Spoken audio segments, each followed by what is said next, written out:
अस्सलाम वालेकुम बच्चों, होपफुली आप सब लोग अपने घरों में खैर खैरियत से होंगे। आज मैं अपना नेक्स्ट लेक्चर जो है वो बेटे स्टार्ट करने जा रहे हैं। सेंटेंस कंप्लीशन हमारा टॉपिक ऑलरेडी हमने पिछले लेक्चर में कर लिया था और उसकी एक टाइप जो थी, पहली टाइप जो थी वो भी उसको हम ग्रामर बेस्ड जो हमारे सेंटेंस कंप्लीशन थी उसको हम कर चुके हैं। अब आज अपना दूसरा लेक्चर हम करने जा रहे हैं and that is also of sentence completion, but ये दूसरी तरह की सेंटेंस कंप्लीशन है।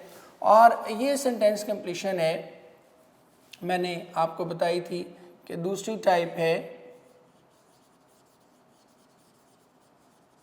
दैट इज़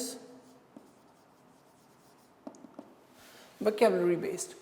ठीक है, इसमें जो आपको टेस्ट करेगा, स्किल आपका चेक करेगा, that will be on the basis of your language.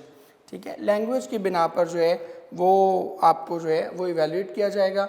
अब वोकैब बेस्ड जो सेंटेंस कंप्लीशन है, इसमें वो आपसे किस तरह के सवाल कर सकता है ये आज हम डिस्कस करेंगे और फिर साथ इंशाल्लाह अपनी जो हमारी लॉजिक बेस्ड है तीसरी जो टाइप है उसको भी जो है हम डिस्कस करेंगे। तो इसमें जो पहला क्वेश्चन वो आपसे करता है that is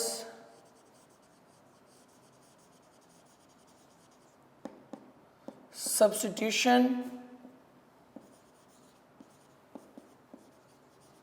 of a phrase. Sometime word की भी पूछ लेता है, but most of the time वो क्या पूछता है, फ्रेज।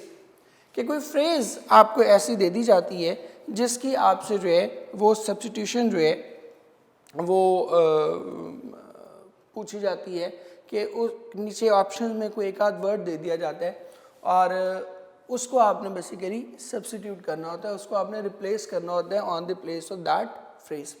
नॉर्मली क्या होता है इसमें,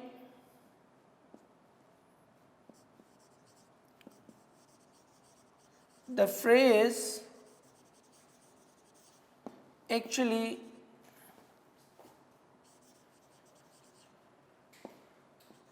defines the word। जिस वर्ड को आपने सब्स्टिट्यूशन पे लगाना होता है, जो फ्रेज हाईलाइट की होती है वो उसी की बुनियादी तौर पर डेफिनेशन होती है। मसलन आपको मैं एक दो एग्जांपल्स दे देता हूँ। वो कहते हैं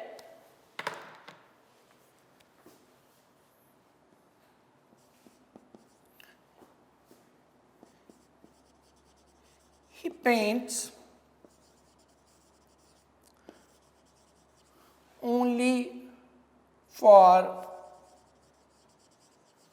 pleasure and to satisfy his self। He really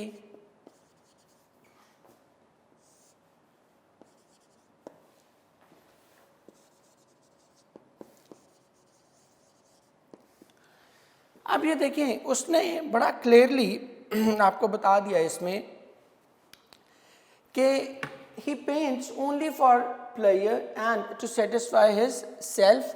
कि वो क्या करता है, सिर्फ अपनी जो सेल्फ है उसको पोर्ट्रे करने के लिए जो है, उसको एक्सप्रेस करने के लिए जो है, या अपनी जो इनर पीस है उसको हासिल करने के लिए वो पेंटिंग करता है। ठीक है, he is not a professional painter. तो अब इसमें जो असल बात है, जो फ्रेज आपने सब्स्टिट्यूट करनी है वो ये है, असल चीज़ ये है, ये डिफाइन करेगी। अब ऐसा शख्स जो कि अपने सिर्फ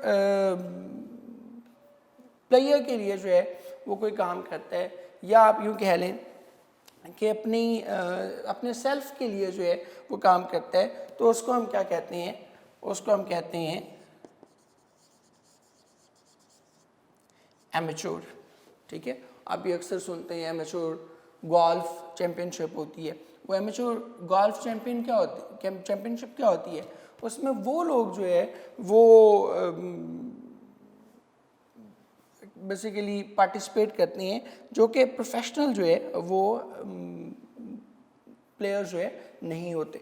ठीक है, तो ऐसे तमाम लोगों को जो है वो हम क्या कहते हैं, उनको हम एमेच्योर कहते हैं। इन द सेम वे हम कहते हैं, एक और एग्जांपल मैं इसके आपको कर देता हूँ।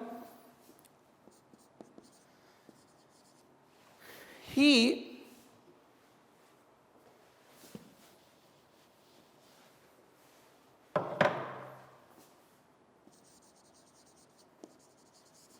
does not believe in God's existence. He surely is a, अब जो अल्लाह की अल्लाह के वजूद का जो है इनकारी हो, उसको हम क्या कहते हैं? उसको हम कहते हैं एथीस्ट। अब इसमें असल चीज़ क्या है? आपने बेसिकली ये एथीस्ट किसको सब्स्टिट्यूट कर रहा है? ये सब्स्टिट्यूट कर रहे हैं he does not believe in God's existence, कि वो खुदा की जो मौजूदगी है उस पर यकीन नहीं रखता। तो वो क्या है? वो बुनियादी तौर पर एथीस्ट है। So atheist, this word has actually substituted this phrase, के बजाय हम ये कहते हैं कि he does not believe in God's existence, इसके बजाय हम क्या कर सकते थे कि ही इज़ एन एथीस्ट। ठीक है, तो इस तरह से जो है ये सब्स्टिट्यूशन ऑफ अ वर्ड और अ फ्रेज जो है वो हम कर सकते हैं। इसके बाद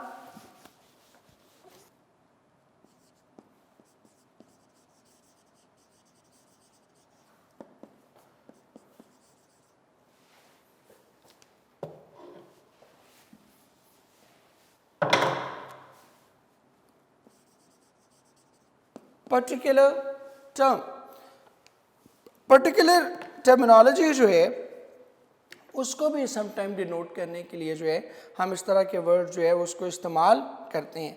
मिसाल के तौर पर आप देखें,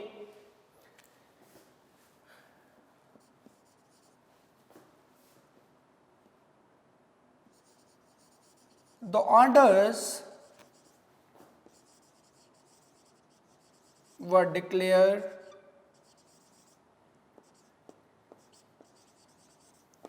null and void by the court। अब नल एंड वाइड ये एक पर्टिकुलर टर्मिनोलॉजी है, इसके मुतालिक अगर आपको सवाल करेगा तो ये एक ख़ास लीगल टर्मिनोलॉजी है जिसके मुतालिक आपको अगर सेंटेंस कंप्लीशन में कोई चीज़ आई हुई है तो कोई ना कोई हिंट जो है वो ज़रूर देगा।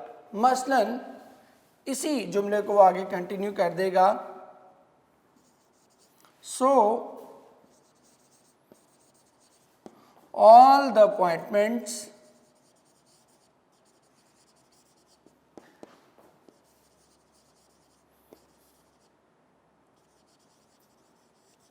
made through these orders were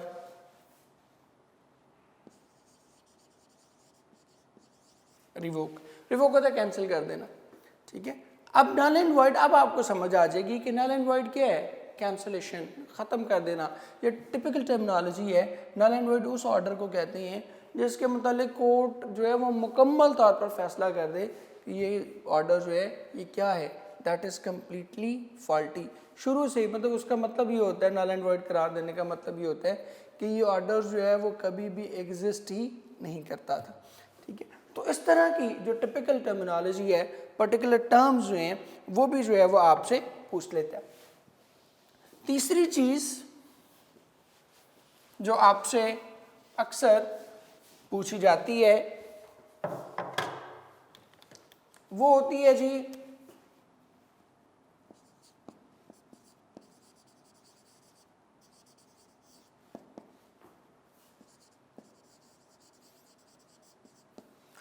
ऐसा वर्ड जो किसी ग्रुप को डिनोट कर रहा होता है, वो भी सम टाइम आपसे सेंटेंस कंप्लीशन में पूछ लिया जाता है। मिसाल के तौर पे मैं कहता हूँ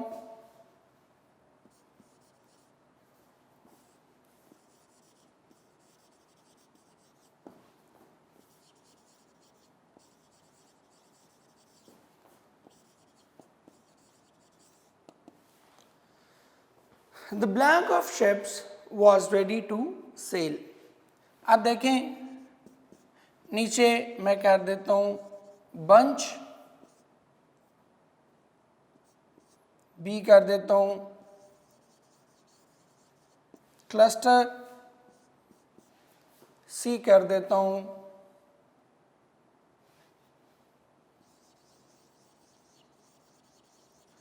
कलेक्शन और डी कर देता हूं फ्लीट। अब देखिए इन चारों में जो कह लें कि मीनिंग है चारों का, बंच, क्लस्टर, कलेक्शन और ग्रुप, इन चारों का मीनिंग क्या है? That is the same. इनके चारों का मीनिंग क्या है? Collection, group of word, group of something, sorry, ठीक है। लेकिन चूंकि यहाँ पर शिप्स है तो हम क्या करेंगे, जो ग्रुप ऑफ शिप होता है उसको हम बंच नहीं कहते, उसको हम क्लस्टर नहीं कहते, उसको हम कलेक्शन नहीं कहते, उसको हम क्या कहते हैं? उसको हम कहते हैं द फ्लीट ऑफ शिप्स। ठीक है, एक और एग्जांपल हम इसकी कर लेते हैं। कहते हैं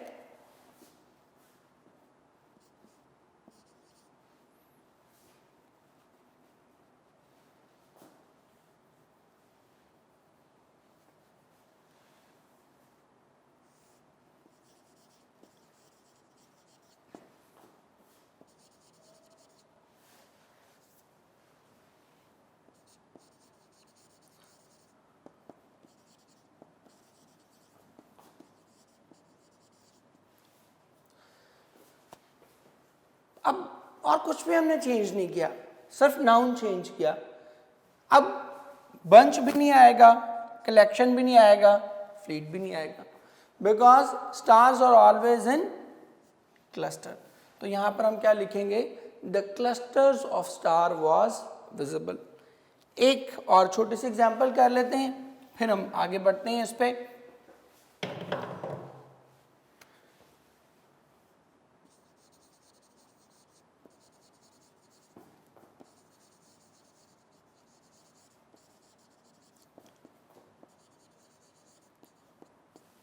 अब देखें, the blank of songs were released this week. ठीक है, अब वी ऑल नो कि कलेक्शन सॉन्ग्स की क्या होती है? बंच ऑफ सॉन्ग्स नहीं होता, क्लस्टर ऑफ सॉन्ग्स नहीं होता, फ्लीट ऑफ सॉन्ग नहीं होता, क्या होते हैं? Collection of song. The collection of songs were released this, sorry were लिख दिया मैंने। The collection of songs was released this week। ठीक है, अब हमने यहाँ पर देखें कि हमने ये तीनों ऑप्शंस क्यों चेंज किए। तीनों ऑप्शंस हमने बेटे इसलिए चेंज किए कि यहाँ पर जो हमारा नाउन था, ठीक है, मैं इसको ऑड कलर में आप बच्चों के लिए हाईलाइट कर रहा हूँ, जो हमारा नाउन था एक्चुअली वो नाउन जिसका ग्रुप हमने नॉमिनेट करना था, वो नाउन क्या हो रहा था? वो मुसलसल तब्दील हो रहा था। तो चूंकि वो नाउन मुसलसल तब्दील हो रहा था, इसलिए हम क्या कर रहे थे? कंटिन्यूसली जो है अपना जो अपनी ऑप्शन जो है उसको भी हम क्या करते जा रहे थे? मुसलसल तब्दील करते जा रहे थे। ठीक है जी। इसके बाद फोर्थ जो ऑप्शन आती है आपके पास, इसमें वोकैब्युलरी बेस में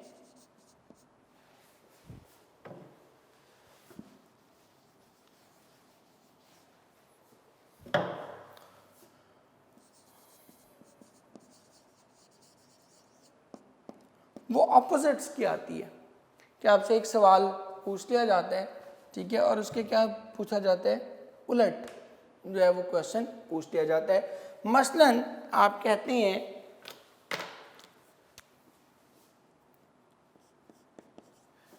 कि ही इज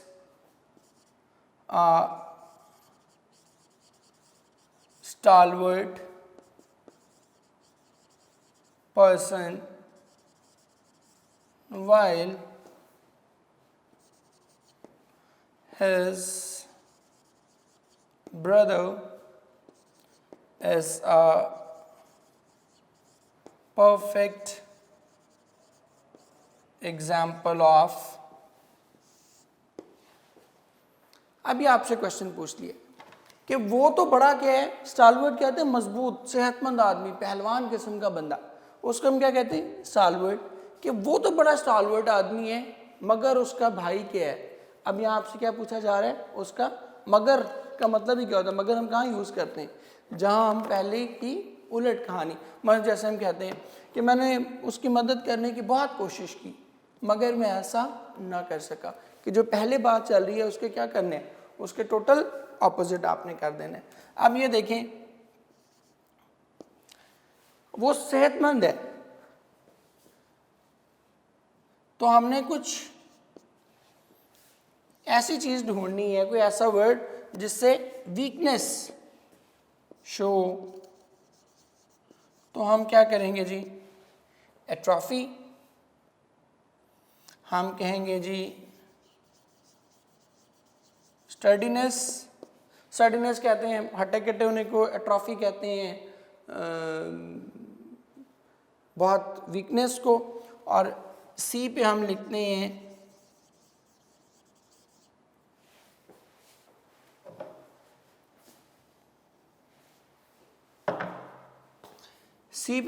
हैं इंटेलिजेंस, और डी पे हम लिखते हैं विजडम। अब ये देखें, इंटेलिजेंस भी हो सकता है, विजडम भी हो सकता है। Perfect example of wisdom, perfect example of intelligence, perfect example of steadiness. लेकिन इन तीनों को हमने क्यों क्रॉस किया, बिकॉज हमने ऑपोजिट किसका ढूंढना है, हमने ऑपोजिट ढूंढना है किसका, स्टालवर्ड का, सेहतमंद का। तो सेहतमंद का ऑपोजिट क्या है, कमजोरी। परफेक्ट एग्जाम्पल ऑफ एट्रॉफी, कि वो तो बड़ा सेहतमंद है लेकिन उसका जो भाई है वो कमजोरी की बेहतरीन मिसाल है। ठीक है, कि वो इतना कमजोर है कि it is a perfect example of a weak person. ठीक है, तो इस तरह से ऑपोजिट्स जो हैं वो हमारे पास आ जाते हैं। नंबर 5 पे बेटे, जैसे ये हैं ऑपोजिट्स या एंटोनिम्स, इसी तरह यहाँ सेंटेंस कंप्लीशन में वो आपसे सिनोनिम्स भी पूछ लेते हैं। मसलन इसी को मैं अगर यूं कर दूं, चले मैं वही एग्जांपल लिख देता हूँ ताकि हम उसी को चेंज कर लें। He is a stalwart person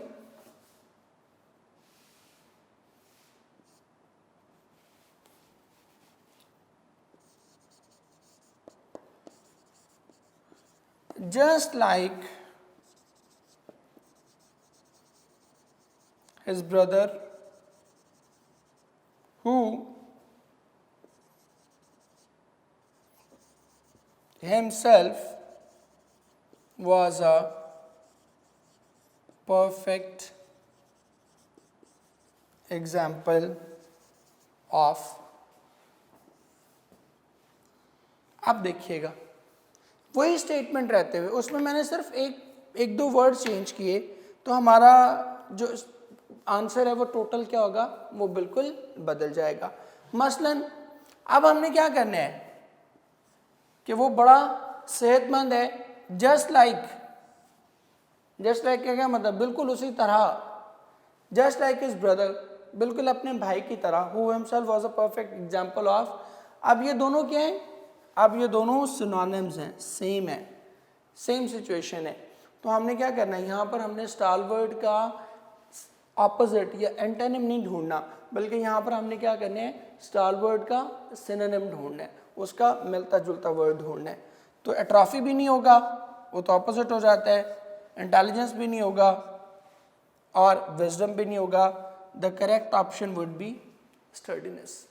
ठीक है, तो इस तरीके से ये वोकैब बेस्ड क्वेश्चन जो है हमारे, इसमें 5 तरह के सवाल जो है वो आपसे पूछते हैं और यही 5 तरह के क्वेश्चन जो है आपने उसको एड्रेस करने होते हैं।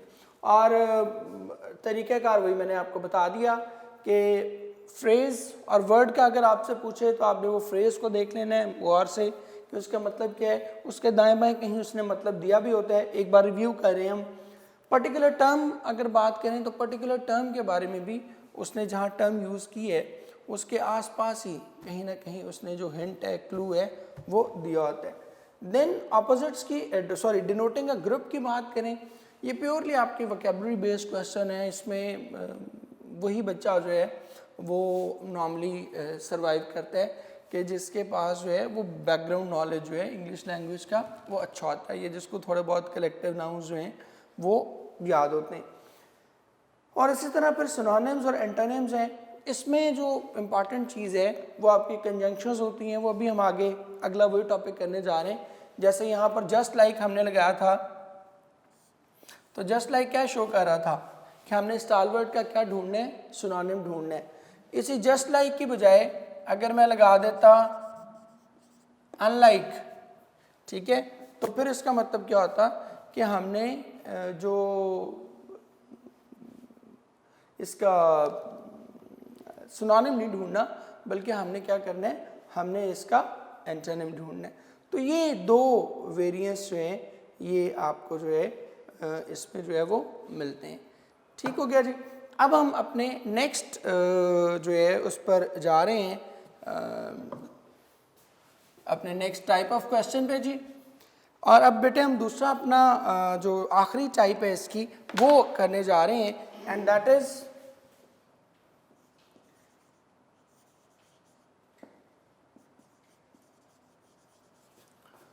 Logic based. लॉजिक बेस्ड जो सेंटेंस कंप्लीशन है ये कंपैरेटिवली सबसे ज़्यादा इजी भी है और सबसे ज़्यादा जो है वो एक तरह से आप कह लें कम्प्लेक्स भी है। लॉजिक बेस्ड क्या है कि आपने इवेल्युएट क्या करना होता है, वही जो हमने पहले बात की बिल्कुल स्टार्ट में, जब हम सेंटेंस कंप्लीशन पिछले लेक्चर में अपनी स्टार्ट कर रहे थे, तो मैंने आपको कहा था कि सेंटेंस कंप्लीशन क्या है, that is actually reading this situation. ठीक है, कि आपने सिचुएशन जो है उसको समझना है, ठीक है, उसके अकॉर्डिंगली जो है वो आपने एक्ट करना है। दूसरा क्या है जी, आपने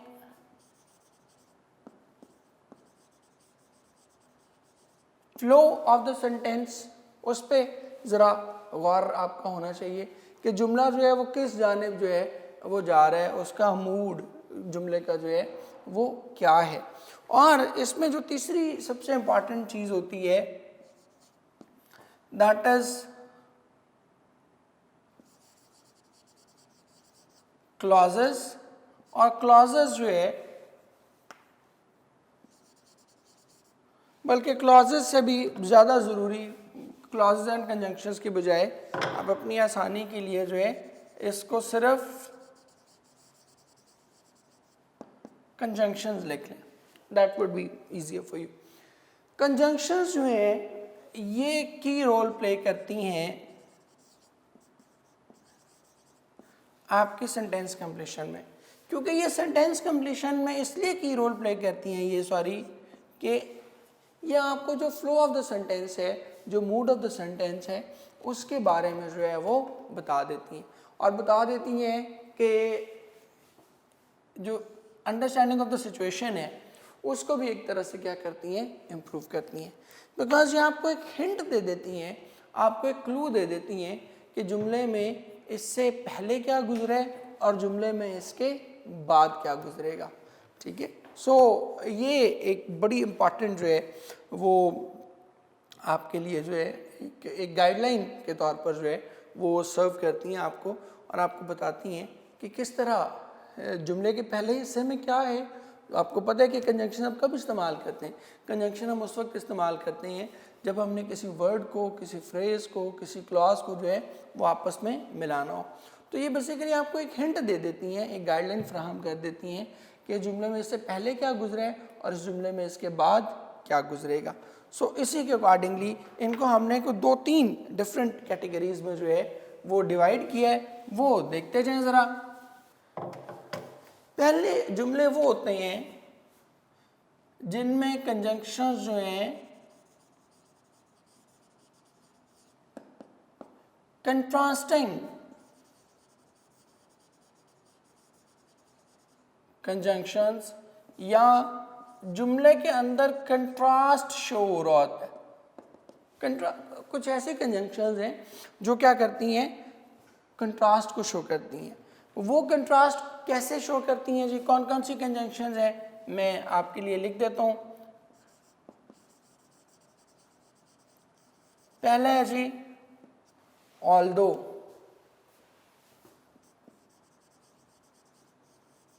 दो,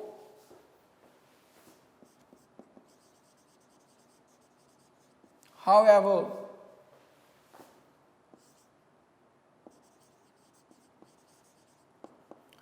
in spite of, despite, but जो है वो आपकी जो है वो सबसे बड़ी कॉमनली इस्तेमाल होने वाली। इसके बाद नेवरदलेस, नेवरदलेस के बाद आप इस्तेमाल करते हैं जी वाइल, एक और इस्तेमाल करते हैं ऑन द अदर हैंड, ठीक है। कॉन्ट्रेरी, कॉन्ट्रेरी का मतलब भी क्या होता है, बिल्कुल उलट, ठीक है जी। इसके बाद है जी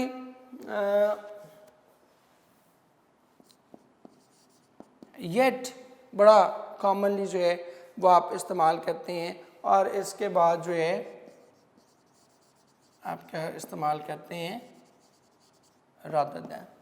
ये कुछ मैंने आपको कंट्रास्टिंग कंजंक्शंस जो हैं, ये ऐसी कंजंक्शंस जो जुमले में मौजूद कंट्रास्ट को एक्सपोज करती हैं, उसको हमने लिख दिया। अब जहाँ जहाँ पे ये कंजंक्शन आएगी तो इसका मतलब क्या होगा,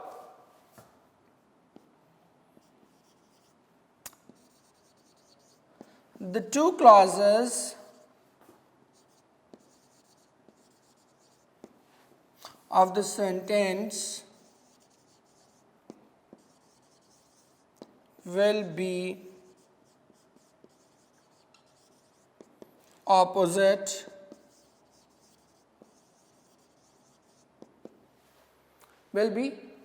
to each other। कि ये दोनों क्लॉजेस क्या होंगे, जहाँ पे ये वाली कंजंक्शंस आएगी, कंट्रास्ट वाली कंजंक्शंस आएंगी, वहाँ पर क्लॉजेस क्या होंगी, एक दूसरे के टोटल अपोजिट होंगी।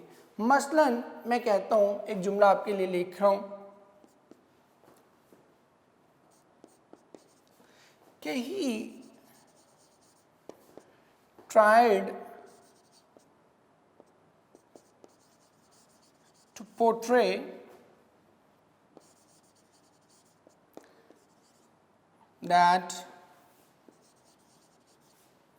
he was a man of fair dealings,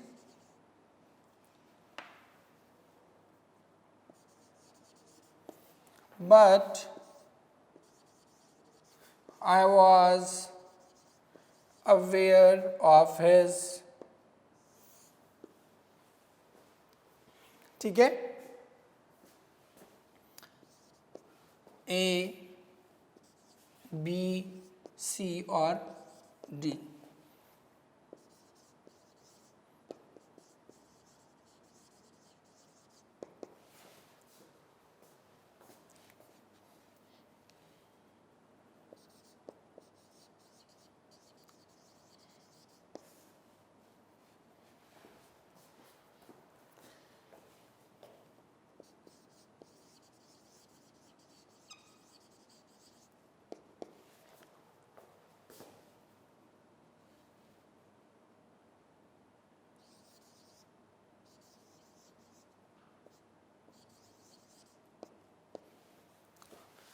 ये चार ऑप्शंस हमने लिख दी। अब सबसे पहले आपने देखना है, इस तरह के जब भी वर्ड्स आएंगे, इस तरह की जब भी सेंटेंस कंप्लीशन आएगी मेरे बेटे, तो आपने क्या करना है, सबसे पहले उसके कीवर्ड्स देखने हैं, कीवर्ड्स देखने हैं और कंजंक्शन देखना है। अगर कीवर्ड्स और कंजंक्शन आप देख लेंगे तो इट मीन्स कि क्या होगा, आप हमेशा अपना इंशाल्लाह आप बिल्कुल करेक्ट अपना जो MCQ है उसको मार्क करने में कामयाब रहेंगे। अब इसमें असल वर्ड क्या है, ही ट्राइड टू पोर्ट्रे। अब पोर्ट्रे इटसेल्फ खुद आपको शो कर रहे हैं कि दिखाने की कोशिश की, ठीक है, एक एलिमेंट ऑफ डाउट है। ये नहीं उसने कहा कि he was a man of fair dealing, ये नहीं कहा। उसने क्या कहा, ही ट्राई टू पोर्ट्रे, कि उसने ऐसा दिखने की कोशिश की, ऐसा दिखाने की कोशिश की, ठीक है। इसको आप यही सही आपको हिंट मिल जाएगा कि जो कुछ एक्चुअली वो दिखाना चाह रहे हैं वो रियलिटी नहीं है, क्योंकि उसने वर्ड एक ऐसा चूज़ किया है, ऐसा वर्ड यूज़ किया है जो कि रियलिटी बयान करने के लिए जो है वो इस्तेमाल नहीं किया जाता। अगला देखें, अगली इंपॉर्टेंट चीज़ इसमें क्या है जी, मैन ऑफ फेयर डीलिंग्स, कि उसने खुद को एक ऐसा इंसान साबित करने की कोशिश की, ऐसा इंसान जाहिर करने की कोशिश की जो कि अपनी डीलिंग्स में जो है वो बड़ा, अपने मामलात में जो है वो बड़ा फेयर है, बड़ा मुनासिब है, बड़ा बिल्कुल हक इंसाफ का काम करता है। अगली चीज़ देखने वाली है, अब ये चीज़ें पहले क्लास के आपको 2 पॉइंट्स पता चल गए, की पॉइंट्स पता चल गए। अब आपने देखना है की वर्ड, एंड की वर्ड इज आर कंजंक्शन। मैंने आपको बताया था कि कंजंक्शन इज द की। अब कंजंक्शन हमारे पास क्या लगा हुआ है, बट, और बट किस चीज़ की अलामत है, that is of contrast.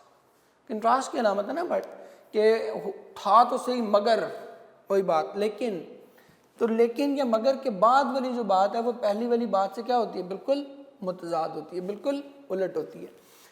He tried to portray that he was a man of fair dealings, but I was aware of his. अब आपने क्या ढूंढना है, उसने क्या जाहिर किया था, मैन ऑफ फेयर डीलिंग। अब आपने क्या ढूंढना है, उसका टोटल उलट ढूंढना है, कोई नेगेटिव वर्ड ढूंढना है। आपको एक और चीज़ भी चले बता दूं, ये जो सेंटेंस कंप्लीशन है इसको आपने याद होगा, हमने कॉम्प्रिहेंशन के बाद लेक्चर किए थे, 2 लेक्चर्स पहले मेरे ख्याल में, उसका वोकैबुलरी का, ठीक है। उसमें मैंने आपको कुछ रूट वर्ड्स करवाए थे, याद है। रूट वर्ड्स आपको यहाँ पे बहुत काम देंगे, ठीक है। आप इतना तो गैस कर लेंगे ना, कंट्रास्टिंग वर्ड से, आगे कंजंक्शंस की और भी टाइप्स आ रही हैं, आप इतना गैस कर लेंगे कि ये पॉजिटिव वर्ड है, ये नेगेटिव वर्ड है। तो जब आप ये गैस कर लेंगे और साथ आप कंजंक्शन भी देख लेंगे, तो अगर आपके जहन में वो पॉजिटिव नेगेटिव रूट वर्ड मौजूद है, ठीक है, तो फिर आपके लिए उसको सॉल्व करना बहुत ज़्यादा आसान हो जाएगा। और एक और चीज़ भी इसके साथ साथ बताता जाऊँ, जो मैंने आपको उस वक्त करवाया था ना साथ उसके पार्ट्स ऑफ स्पीच, कि आपने पार्ट्स ऑफ स्पीच को भी आइडेंटिफाई कर लेना है डिपेंडिंग अपॉन द फॉर्मेशन को देखते हुए पार्ट्स ऑफ स्पीच खुद ब खुद आइडेंटिफाई कर लेने हैं, वो भी बड़ा यहाँ पर जो है वो आपको हेल्पफुल होगा। अब दोनों चीज़ें देख लेते हैं हम यहाँ पे, यहाँ इस एग्जांपल में ना उनकी इम्प्लीकेशन देख लेते हैं। फेयर डीलिंग क्या है, पॉजिटिव वर्ड है, आगे लग गया बट, तो अब क्या करना है, पॉजिटिव वर्ड का को क्या देखना है, नेगेटिव वर्ड देखना है, उल्टे मतलब वाला आपने को मीनिंग देखना है। एक दूसरी चीज़ देखने, फेयर डीलिंग है ना, या मैन ऑफ फेयर डीलिंग, तो फेयर डीलिंग्स को अपोजिट आपने ढूंढना है। फेयर डीलिंग क्या है, नाउन है, तो आप इसका जवाब भी क्या ढूंढेंगे, नाउन ही ढूंढेंगे, ठीक है जी। अब देखिए बेनिफिशियंस नाउन तो है, लेकिन हमने क्या पढ़ा था कि बेने क्या होता है, ये पॉजिटिव रूट वर्ड है, ठीक है। डिजेक्टेड क्या है, मायूस हो जाना, ये तो मतलब हम वैसे पता है तो इसको हम वैसे ही क्रॉस कर देते हैं। इसके बाद एक्यूमेन और मैल प्रैक्टिसेस। अब इसमें देखिए नेगेटिव वर्ड किसके साथ लगा हुआ है, हमने किया था कि मैल क्या है, मैल ऐसा वर्ड है कि जो कि हमेशा नेगेटिव मीनिंग कन्वे करेगा, ये जिसके साथ भी लगेगा उसका मीनिंग क्या हो जाएगा, नेगेटिव हो जाएगा। और प्लस आप एक इसको और तरीके से भी देख सकते हैं, देखें डीलिंग के साथ प्रैक्टिस कुछ मिलता जुलता नजर आ रहा है आपको, और फेयर के साथ क्या लग रहा है, मैल, ये इसके ऑपोजिट लग रहे हैं। ठीक है। वो फेयर डीलिंग कर रहा था, ये क्या कर रहा है, कर ये भी प्रैक्टिस ही रहा है, डीलिंग ही कर रहा है, बट इसके साथ वर्ड कौन सा लगा हुआ है, मैल। तो हमारे पास करेक्ट ऑप्शन क्या बचेगी, हमारे पास करेक्ट ऑप्शन बचेगी ऑप्शन ए। तो इस तरह से आपने मल्टीपल चीज़ों को कंसिडर करते हुए मेरे बच्चे अपना जो कह लें ऑप्शन है उसको मल्टीपल चीज़ों को कंसिडर करते हुए आपने मार्क करना है। अब देखें एक एग्जांपल हम और कर लेते हैं इसी की।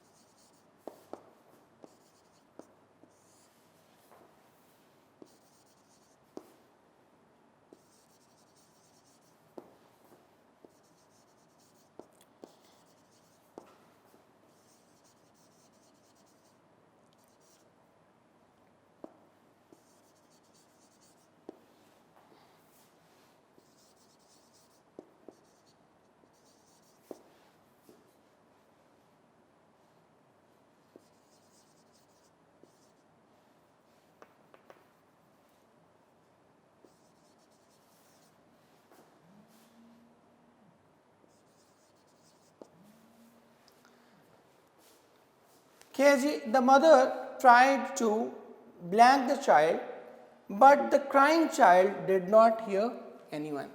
कि जो माँ थी उसने क्या किया, कोई बच्चा है उसको कुछ उसने करने की कोशिश की, ठीक है, कोई टू के बाद तो ऑब्वियसली हमें पता है कि क्या आएगा, वर्ब भी आएगा, but the crying child did not hear anyone. अब ये देखिएगा नीचे,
अब देखिएगा जी, the mother tried to blank the child but the crying child did not hear anyone. अब देखिए इसमें जो हमारे पास कंप्लीट क्लॉज है ना, उसके कीवर्ड आइडेंटिफाई करें। उसके कीवर्ड क्या है, नंबर 1 क्या है, क्राइंग चाइल्ड, दूसरा क्या है, डिड नॉट हियर, कि बच्चा रो रहा है और किसी की नहीं सुना, ठीक है। तो ऐसी सूरत में माँ क्या करेगी, 2-3 चीजें कर सकती है, बल्कि 2 चीजें कर सकती है। एक तो क्या करेगी, और एक सॉरी इंपॉर्टेंट चीज हम मिस कर गए, बट रिवर्स लगा हुआ है, कि उसने क्या किया, वो रोए जा रहा था, उसने उसे क्या किया, ऑब्वियसली रोने से चुप करवाने की जो है वो कोशिश की होगी, कोई तसल्ली देने की जो है वो कोशिश की होगी, ठीक है। सो हम यहाँ पर क्या लगाएंगे, कोई ऐसी चीज़ जो कि पॉजिटिव हो, लेकिन अब हमें मतलब नहीं पता और हमें किसी वर्ड का एज सच इन्फीरिएट के शायद मतलब आपको पता हो, इन्फीरिएट होता है तैश दिलाना, फ्यूरियस से जो है वो निकला, ठीक है। तो रोते हुए बच्चे को मजीद तैश तो नहीं दिलाई जाएगी, तो ये तो हम क्या करेंगे, on the basis of our knowledge cross कर देंगे। अब बाकी जो तीनों चीज़ें हैं, ठीक है, एक्सकल्पेशन है, जेनोसाइड है, रैकिश है, सॉरी मैंने इसकी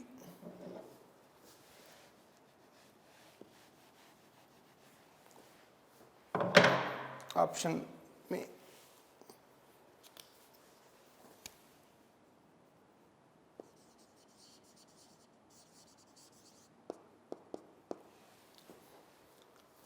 ठीक है। अब देखिएगा, मिटिगेट सॉरी करना था, इन्फीरिएट कर दिया मैंने। इन चारों का आपको मीनिंग नहीं पता, you do not know the meaning of any of them, ठीक, लेकिन आपको ये पता है कि टू के बाद मैंने क्या लगाना है, टू के बाद क्या आएगा, वर्ब आता है।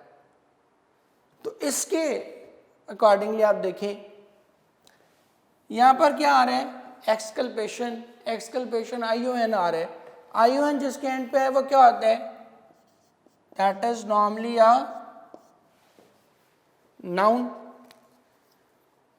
अगली एग्जांपल देखें, जेनोसाइड, जेनोसाइड मैंने आपको बताया था, इधर लिख देता हूं कि साइड जो है ये रूट वर्ड है, इसका मतलब होता है किलिंग, ये जिसके साथ भी लगेगा उसका मतलब यही बना देगा। जैसे आप कहते हैं सुसाइड, आप कहते हैं इंसेक्टिसाइड, आप कहते हैं पेस्टिसाइड, आप कहते हैं जर्मिसाइड, आप कहते हैं हर्बिसाइड, आप कहते हैं होमिसाइड, ये सारे के सारे वर्ड्स हैं जिनके साथ भी साइड लगेगा, ये इनका मतलब क्या होगा, किलिंग। रूट वर्ड्स, वही बात वोकैबुलरी वाली, वोकैबुलरी वाले लेक्चर को आपने बार बार सुनना है, that is very important for all of you, आपको बहुत कुछ उससे सीखने को मिलेगा। अब देखिए एक्सकल्पेशन को हमने किस बिना पे रद्द कर दिया, बिकॉज उसकी फॉर्मेशन क्या है, नाउन है।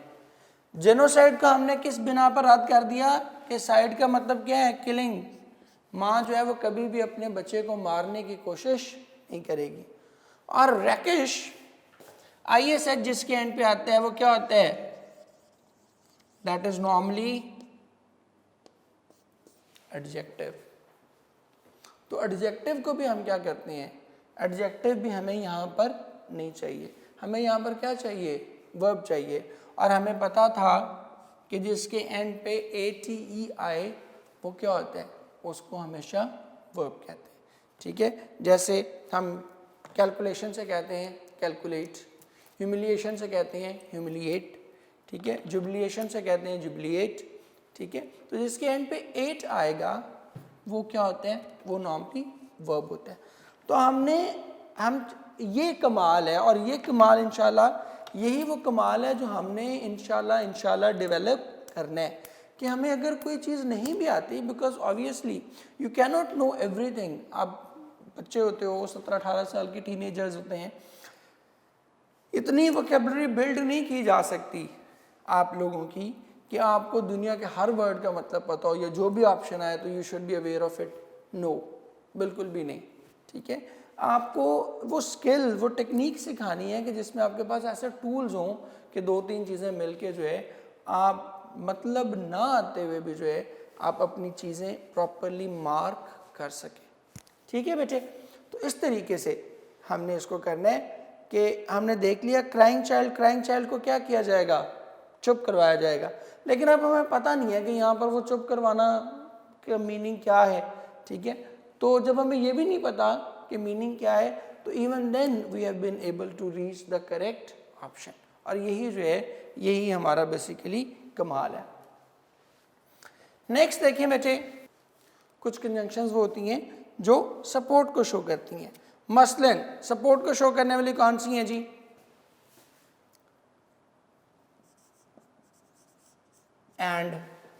एंड का मतलब क्या है, ये भी है और साथ ये भी है।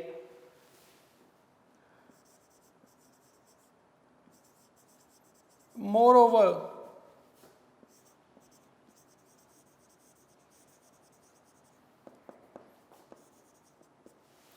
in addition to,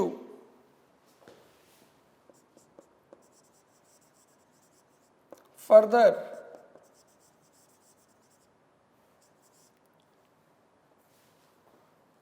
furthermore, like,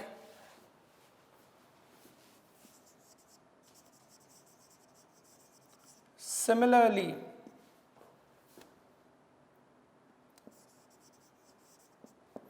just like, ठीक है। ये सारी की सारी जो हैं ऑल्सो,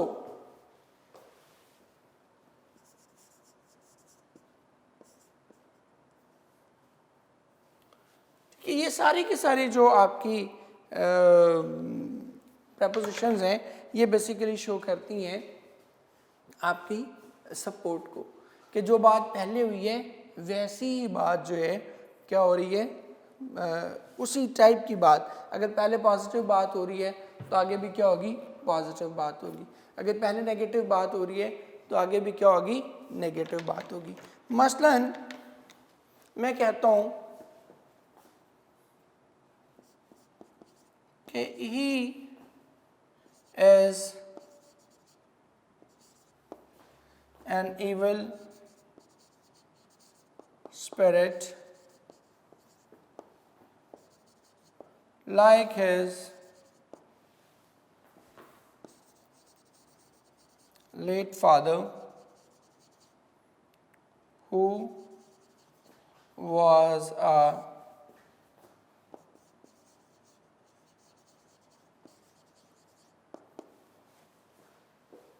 ठीक है जी। अब इसमें देखें ऑप्शन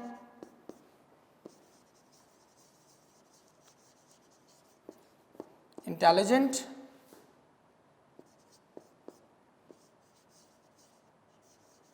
सेज, सेज कहते हैं वाइज को,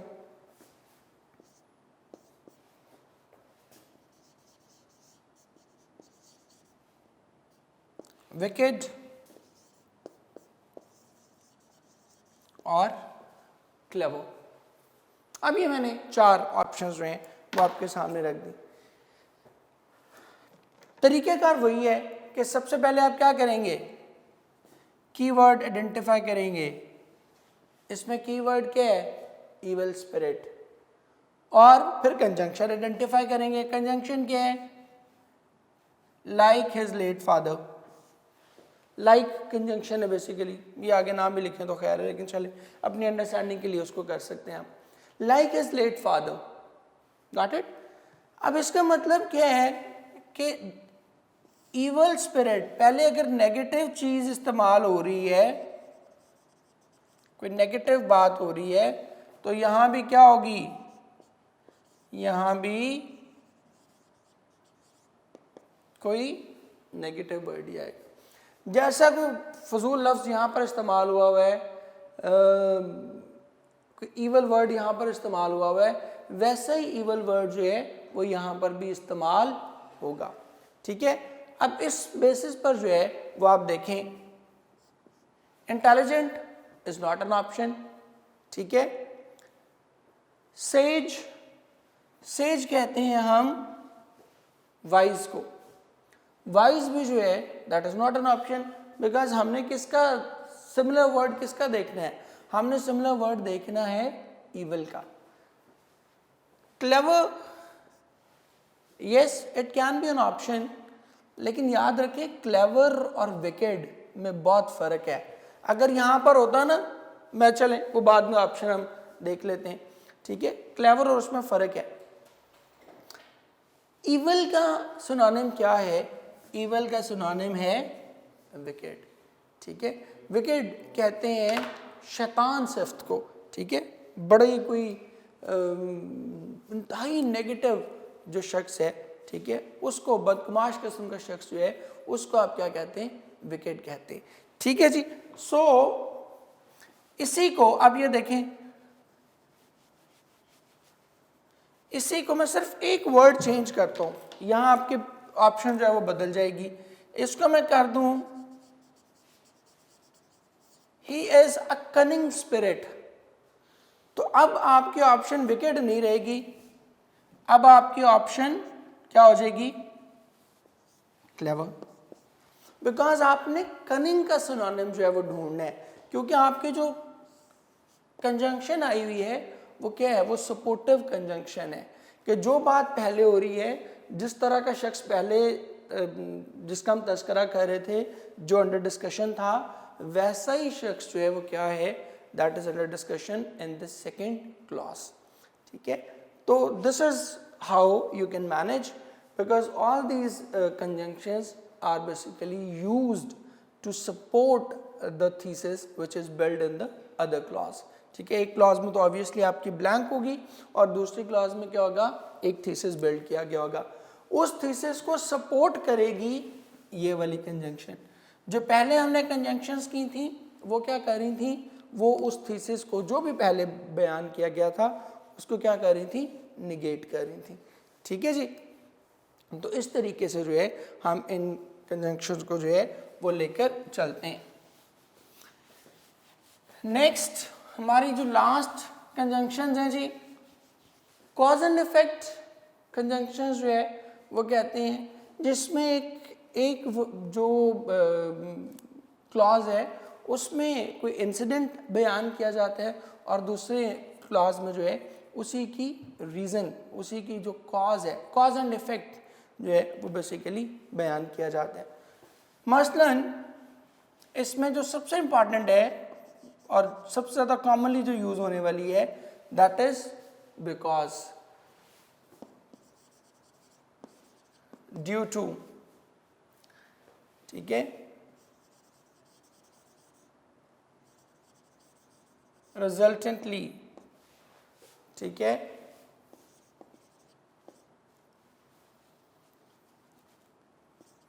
एज अ रिजल्ट ऑफ,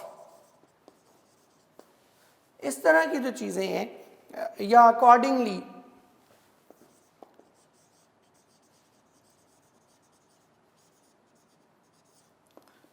ये जो है इनको हम क्या कहते हैं, कॉज एंड इफेक्ट की प्रपोजिशंस जो है, कंजंक्शंस जो हैं वो कहते हैं। मसलन मैं कहूँ अगर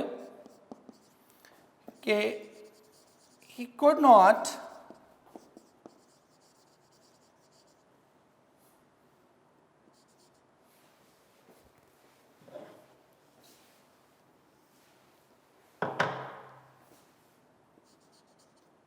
perform well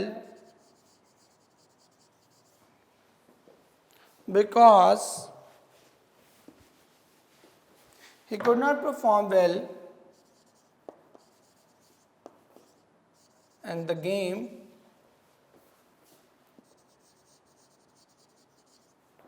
because he was a, आप कहते हैं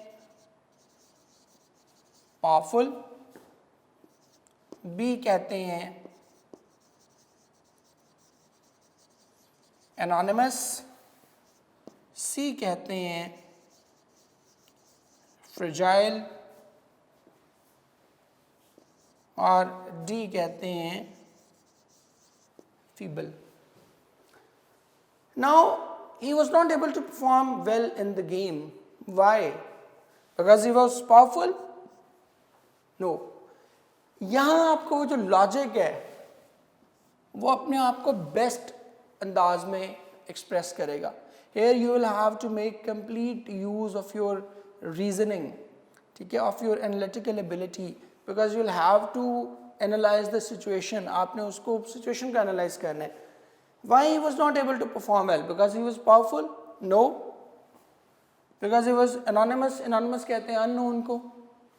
Now being anonymous does not hamper you in performing well. Third, because he was fragile. Fragile are not people. Fragile are goods. And finally, he was feeble. Feeble कहते हैं weak, कमज़ोर. So option D will be considered the right option. ठीक है जी। So इस तरह से cause and effect इसको आप कहते हैं कि आपने किसी भी वाक़े का जो है वो रीज़न आइडेंटिफाई करनी होती है, करेक्ट रीज़न जो है उसकी आइडेंटिफाई करनी होती है। And that ends our discussion for today.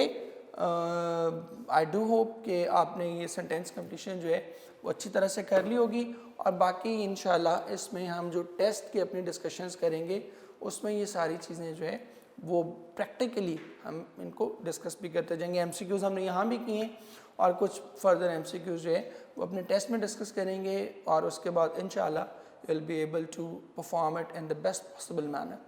Thank you very much बच्चे, जीते रहें, खुश रहें।